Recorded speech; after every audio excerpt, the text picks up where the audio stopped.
사실 더 나빠질 이유가 없는 회사거든요. 어느 정도 좀 편안하게 대형주로서 포지션을 갖고 좀 갈 수 있는 상황이 아닐까 이렇게 판단되는 네. 종목입니다.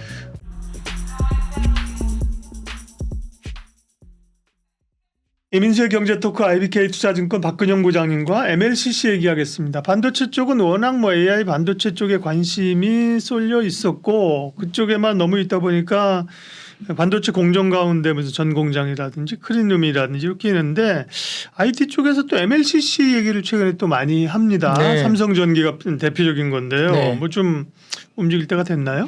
자, 이제 약간 이제 서두에 말씀 한 가지 드릴 것은 이번에 이제 피치사의 신용등급 강등이 미국 쪽에 네. 나타났지 않습니까?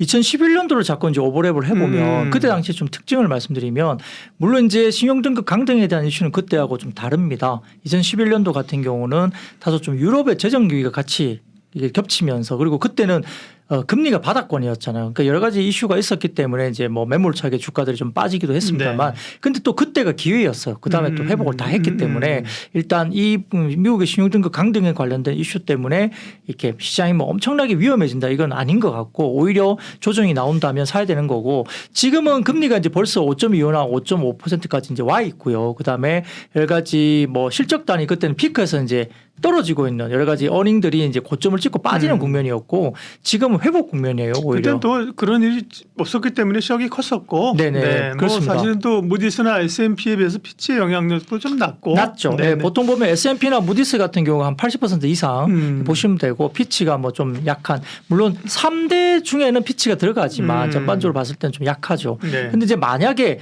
피치가 이렇게 이야기를 했는데 S&P나 무디스까지 움직여 버리면 좀 심각하게 생각을 하셔야 됩니다. 그렇죠. 예. 그렇게 되면 시장에 충격은 있을 건데요.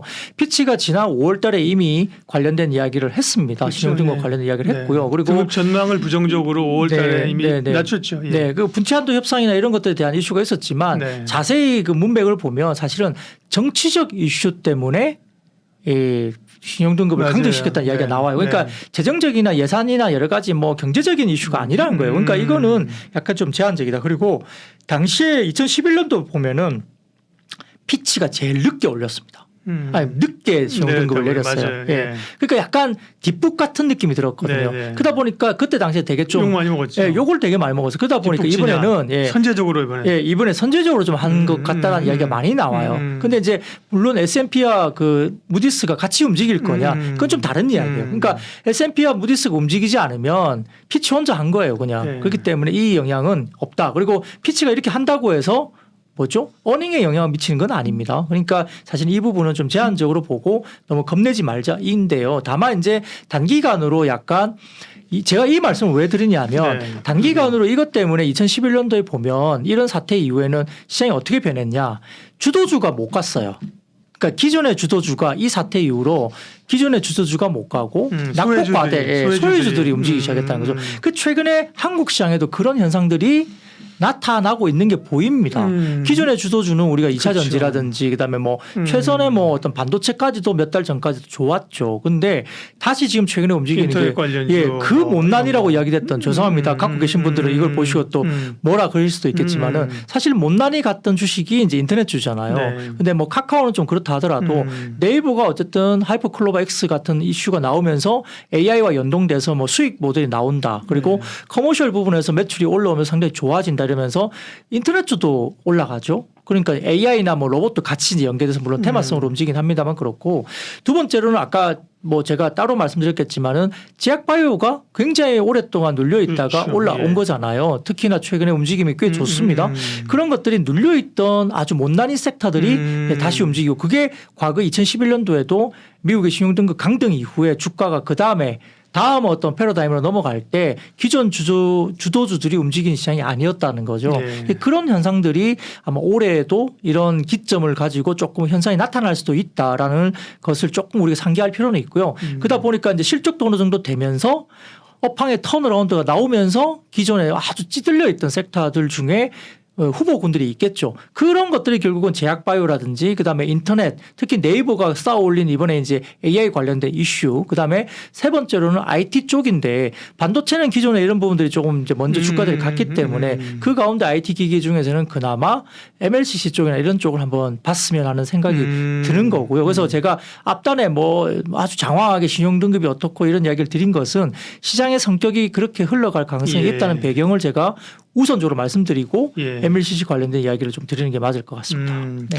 자, 그러면 이제 MLCC인데 MLCC는 원래는 사실은 휴대폰이나 네. 뭐 전자기기 이런 게 이제 좀 늘어나야 그쪽 수요인데 맞습니다. 그쪽은 뭐 잘 안 늘고요. 그죠? 네, 네. 최근에 다시 부각되는 거는 어쨌든 간에 전장용에 대한 기대감이 커지는 것 같습니다. 맞습니다. 네. 그렇기도 하고요. 그래서 우리가 이제 뭐 MLCC가 최근에 보면 뭐 미국의 뭐 다이오 유덴이나 무라타나 이런 쪽도 주가들이 네. 갑자기 움직였고 국내도 삼성전기나 아모텍, 사마컨덴서 이런 종목도 좀 갑자기 움직인 면이 있는데 이런 것들 좀 저희가 좀 살펴보면 재고 조정이 얼마나 됐을 것 같습니다. 그냥 단순히 좀 그냥 추정하건데 MLCC가 재고 조정이 혹독했던 이 시기가 얼마나 흘렀을까 그냥 떠오르는 대로 생각해 보시면 어느 정도 우리가 MLCC가 안 좋았다고 생각이 드실까요? 재고량이요? 기간이요? 예, 뭐 재고 조정을 하면서 혹독했던 이런 기간이. 기간이 예, 예.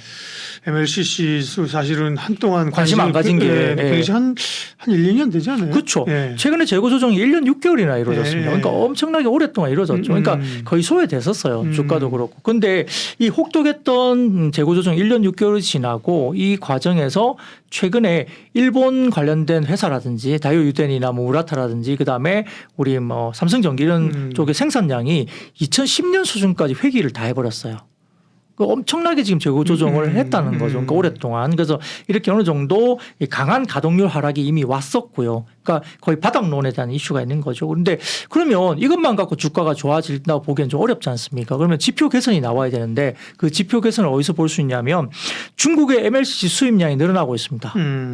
중국에서. 그러니까 중국이 이제 작년까지는 휴대폰 수요가 안 좋았죠. 그리고 상반기도 좀 주저주저했는데 최근에 살짝 살아나오기 시작했어요. 물론 이제 이게 봐야 되겠지만 기초적으로 어느 정도 중국도 재고 조정이 좀 어느 정도 마무리되고 신제품에 대한 이슈가 좀 생기는 것 같고 그래서 중국의 MLCC 수입액이 개선세에 들어간 게 확인됐고 일본의 MLCC 수출액이나 생산량도 공이 올해 2월부터 바닥을 확인하고 지표 개선이 2월부터 시작됐어요. 월간 단위로 봤을 때도. 그러니까 2월부터 올라오는 게 보인다는 거죠. 확실히. 그래서 몇 달 연속적으로 올라온다는 게 보인다는 거죠. 그리고 실질적으로 삼성전기의 MLCC 보유 일수, 그러니까 재고 보유 일수가 한 35일 정도까지 내려왔습니다. 이게 엄청나게 치솟았는데 현재 보유 네, 재고 일수가 줄어든 35일로 거군요. 줄어드는데 적정 그 재고 일수가 40일 정도로 추정을 합니다. 그런데 그것보다 훨씬 더 낮은 수준으로 적정 재고 일수가 내려와 있기 때문에 이런 부분들이라면 그리고 아마 무라타 같은 경우는 올해 같은 경우 2분기 기준 캐패시터 BB 레이쇼라는 게 있는데요. 이 BB 레이쇼가 뭐냐면 우리가 출하하고 이제 그다음에 이제 뭐 오더를 받고 이게 단 비율이거든요. 그러니까 BB 레이쇼가 1을 기준으로 1보다 낮으면 만드는 것보다 수요가 좀 적다는 이야기고 1보다 높아지면 만드는 것보다 수요가 좋아진다는 이야기거든요. 그래서 캐패시터 BB 레이쇼가 무라타 같은 기준에도 지난 2분기 바닥인데 그때가 0.8이었어요. 그러니까 만드는 출하량보다 좀 수요가 좀 안 좋았죠. 근데 지금 현재 이 BB 레이쇼가 0.97까지 거의 1까지 왔네요. 거의 1까지 근접했죠. 그러니까 어느 정도 바닥론에서 재고 조정이 마무리되고 이제 업황이 턴으로 돌아오는 국면으로 볼 수는 있습니다. 근데 이제 하반기 수요 불확실성은 여전히 우리가 뭐 아직은 모르지 않습니까? 수요가 뭐 폭발적일 것이다 보기에는 아직 우리가 장담할 수는 없죠. 그래서 트렌드도 MLCC 관련된 쪽이 트렌드가 다소 조금은 이게 대량 발주보다는 약간 소량 발주의 어떤 트렌드로 약간 변하기도 했습니다만 근데 이런 부분에는 결국은 대량의 비축 주문보다는 실수요에 기반한 스팟성 주문으로 좀 바뀌었다고 저희가 분석하고 있고 근데 이게 스팟성 오더 발생 자체가 뭐죠? 재고가 어느 정도 마무리됐으니까 실수요에 대한 뭔가가 나오는 거잖아요. 그러니까 예전에는 엄청나게 비축해 놓으려고 막 사놓았다가 안 팔리면 재고 쌓이고 뭐 이런 식이었는데 지금은 그런 전략을 쓰지 않는다는 거죠. 전방 산업에서. 그러니까 스팟성 물량이 소량 주문이 많아지고 그러면 결국은 쓸 때마다 그만큼만 시키는데 그게 굉장히 빈번해지고 있는 거고요. 그러면 재고 이슈는 어느 정도 마무리되고 그럼 실질적으로 전방의 수요도 약간 슬림해지긴 했지만 수요가 발생한다는 것이 보인다는 겁니다. 그리고 그런 세트 수요가 스팟성으로 나온다 하더라도 결국은 과거처럼 가동률이 완전히 바닥을 칠 정도로 다시 급락하거나 이러기에는 지금의 시기가 조금은 그런 시기는 아닌 것 같다. 수요 개선세가 아까 말씀드린 대로 2월 정도부터 개선세가 지표가 매월 나오더라. 최근에 이렇게 볼 수가 네. 있습니다. 그럼 이제 국내 업체들도 그런 영향을 아까 말씀하신 것처럼 네. 뭐 일본 업체 또 대만 업체 중국 업체들 네. 삼성전기나 뭐 국내 또 뭐 삼화컨덴서 이런 게 관련 주잖아요. 예, 국내 맞습니다. 업체들도 그런 게 좀 영향이 그럼 뭐 실적으로나 이렇게 좀 나타날 네. 때입니까? 그렇죠. 예. 특히 이제 삼성전기 같은 경우는 지금 이제 전장용 수요가 올해부터 본격화돼서 24년 기준으로 봤을 때 성장폭이 상당히 클 것으로 보입니다. 네. MLCC 전장용이면 그러니까 모빌리티 쪽으로 들어가는 전장용이 커질 걸로 보이기 때문에 전장용 비중이 커지면 뭐 일반적인 것보다는 상당히 MLCC 쪽에 이익률이라든지 이런 것들 좀 개선이 될 수도 있고요. 그다음에 전반적으로 봤을 때는 삼성전기는 하나의 더 모멘텀이 있죠. 뭐 어젠가 그젠가 나왔던 건데 엔비디아 향으로 AI 서버 쪽으로 관련된 그 이슈 네. FPGA 관련된 기판을 엔비디아 쪽으로 갈 수 있다 이런 이야기가 나왔잖아요. 기판 쪽도 있으니까 삼성전기. 네, 그렇습니다. 그래서 삼성전기는 그런 약간의 별도의 또 모멘텀까지도 이제 갖추었죠. 그러다 보니까 그날 주가도 괜찮았었어요. 그래서 이게 가능성에 대한 이슈는 있는데 아마 일본의 이비덴이라는 회사가 아마 이런 부분들을 엔비디아 쪽으로 아마 독점적으로 공급을 했었던 걸로 네. 아는데 아마 세컨 티어로 삼성전기가 낙점이 되는 분위기고 엔비디아 입장에서는 이렇게 뭐 다른 쪽에 너무 치중이 되다 보니까 뭐 일본이나 중국 쪽으로 너무 치중된 어떤 부품들을 전기 쪽이나 이런 쪽으로 세컨밴드로 들어오면서 약간 다변화할 수 있다. 그리고 어떤 가격적인 내고도 충분히 좀 더 본인들이 좀 유리한 국면에서 세컨밴드를 가져가면 그럴 수 있다는 생각을 가지고 아마 지금 진행이 되는 것 같고 아마 좀 가능성은 높아지는 것 같아요. 과거에는